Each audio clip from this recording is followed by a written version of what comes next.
The Snapchat error code C16A typically appears when there is a network related issue or your device is having trouble connecting to Snapchat servers. It can happen due to poor internet, outdated app versions, or temporary server problems. Here is how to fix it step by step on Android. First, restart your phone and make sure you are connected to a stable internet connection.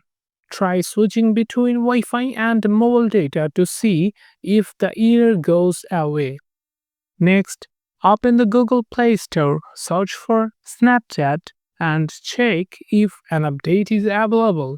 If yes, update the app.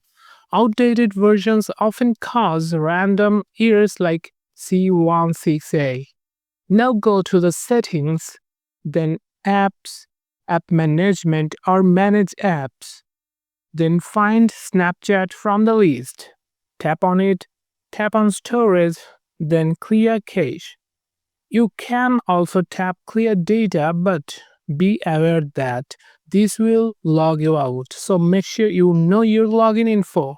If you're using a VPN, turn it off. Snapchat may block certain IP addresses, and VPNs can trigger connection related errors. Also check if Snapchat servers are down or not by visiting sites like downdetector.com and searching Snapchat. If there is a global outage, all you can do is wait. If nothing works, try uninstalling and reinstalling Snapchat from the Google Play Store. This ensures you are starting fresh with the latest app version. That's it. One of these steps should fix the C16A error and get you back into Snapchat.